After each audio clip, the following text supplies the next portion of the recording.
Ezrat Hashem, dans le cours d'aujourd'hui, nous parlerons de Tou B'Av, le 15 de Av.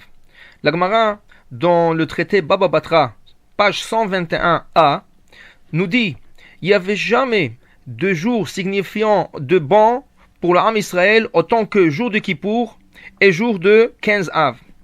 On comprend bien le jour de Kippour, le jour du grand pardon, où Moshe Rabbeinu descend pour la troisième fois du mont Sinaï, et il nous emmène le deuxième paire de table de la loi, et il nous emmène cette phrase, Salachti kitvarecha, je pardonne comme tu m'as demandé. Et là, il n'y avait pas autant de bons jours pour l'âme Israël comme le jour de Kippour. Mais le 15 Av, qu'est-ce qui s'est passé au juste? Si vous regardez là-bas dans le traité de Baba Batra, vous allez trouver plusieurs raisons.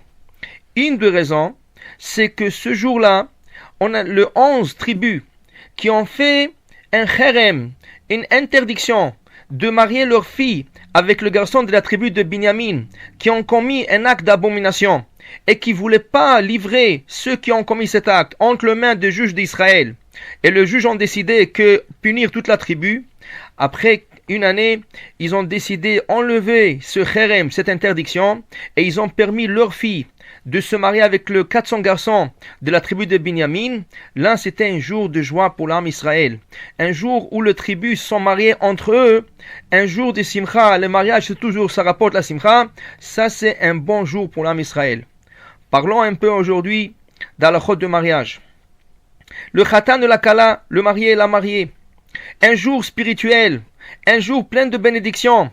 Il ne faut pas qu'ils perdent la journée chez le coiffeur, avec le photographe dans le parc, tourner avec les limousines dans la ville et faisant des tours. Pas du tout, Rabotai. Le Khatan Velakala, le jour de leur mariage, c'est considéré comme un jour de Kippour. Un jour où Akadosh Baruch Hu expie toutes leurs fautes. Un jour que tout ce qu'ils ont pu faire du mal durant leur vie est expié aujourd'hui et ils recommencent une nouvelle page. Alors, une nouvelle page dans leur vie. Dans ce cas, disent le Chachamim, cette journée doit passer avec la lecture de Teilim. Le Khatan doit aller au mikvé. La Kala doit faire ses prières. C'est sûr, il faut faire aussi les préparations pour le mariage. Mais l'essentiel, c'est les préparations spirituelles. Aujourd'hui, des gens ils sont plus occupés par les photos, par les voitures. Mais comme on a dit, utilisez cette journée, espérant que c'est la seule journée que vous vous mariez après 120 ans avec votre épouse et avec vos enfants. Sous la choupa, le khatan velakala, il doit faire très attention aux bénédictions que le Rav est en train de leur faire. Parce qu'en vérité, c'est le khatan qui a dû faire ces bénédictions et le rabbin est en train d'acquitter le khatan par ces bénédictions.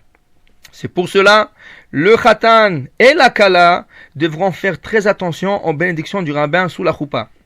Il ne faut pas penser au moment de la choupa, alors quand ça va se terminer et on pourra ouvrir le echal et faire notre prière. Rabotai, ouvrir le echal, c'est pas du tout dans la loi, c'est pas du tout dans la halacha, c'est même contre la halacha. Comment est-ce qu'on peut ouvrir un echal devant un public où est-ce qu'il y a des hommes et des femmes? C'est vrai? Les femmes sont d'un côté et les hommes de l'autre. Mais normalement, dans une synagogue, on n'a pas le droit d'avoir les femmes dans la même place où il y a les hommes.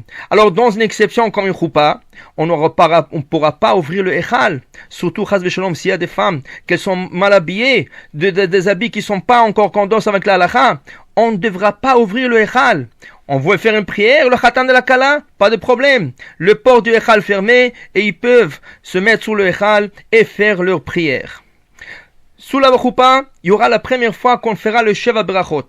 Le Sheva Brachot, les 5 bénédictions nuptiales, c'est des bénédictions qui vont accompagner le couple durant 7 jours. Ces bénédictions qui vont les accompagner durant toute leur vie, Bezrat Hashem.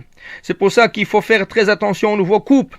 Il faut leur expliquer, il faut leur dire, il ne faut pas sortir en vacances le lendemain du mariage. Le voyage de noces doit se faire après le 7 jours de Sheva Brachot. D'abord qu'ils prennent avec eux les brachot, qu'ils puissent les accompagner de leur vie. Après, il y a des couples qui se plaignent de problèmes dans le couple. Shalom Bayit, ils ont des enfants, ils ont des problèmes avec les enfants. Tout ça, Rabotai, c'est parce que depuis le début, quand ils sont mariés, il faut prendre avec eux les brachot, que le rabbinim, les assistants, la famille, tout le monde est en train de leur donner. Il ne faut pas perdre ces 7 jours de Sheva Brachot. Chaque jour de ce Sheva Brachot, on dira un minimum une fois le Sheva Brachot. Maintenant, on peut le faire plus si on veut, mais minimum une fois par jour. Chaque fois qu'il y a 10 hommes qui sont présents, on fera un repas, ils vont se laver les mains, et à la fin du repas, on fera les 7 bénédictions nuptiales après le Birkat Amazon. Chaque repas, on devrait avoir 2 personnes qui n'ont pas assisté au mariage. Le vendredi soir et le samedi matin, tant qu'on a minyan 2 personnes qui assistent au Sheva Brachot, il n'est pas nécessaire d'avoir 2 nouvelles personnes. Mais, Souda Shlishit, pour le Séfarad, il est déjà nécessaire d'avoir 2 nouvelles personnes qui n'ont pas assisté au mariage. Pour les Ashkenaz, même s'il n'y a pas 2 autres nouvelles personnes, tant qu'il y a minyan, c'est valable. Mais pour le Séfarad, le samedi après-midi, dans la Souda Shlishit, pour Sheva Brachot, il faut absolument 2 nouvelles personnes qui n'ont pas assisté au mariage. Le Khatan et la Kala doivent être parmi ceux qui se lavent les mains pour faire le Sheva Brachot. S'ils ne se lavent pas les mains, nous ne pourrons pas dire Sheva Brachot parce qu'ils ne font pas partie de ce repas. Il est possible d'avoir 7 personnes qui sont lavées les mains, plus 3 autres personnes qui ont mangé au moins des maisonnotes, des fruits ou des gâteaux. Mais à la fin du repas, ceux qui vont avoir le mérite de faire une de Sheva Brachot doivent être que ceux qui ont mangé du pain. C'est une mitzvah de réjouir le Khatan et la Kala durant le 7 jours de Sheva Brachot. Et Bezrat Hashem, en leur donnant son bénédiction qui vont les accompagner, espérant que Jérusalem sera construite Bimera Be'amenu, Bimera Be'amenu. Amen. Et Bezrat Hashem, jusqu'au prochaine fois, je vous souhaite Shabbat Shalom ou Mevorach.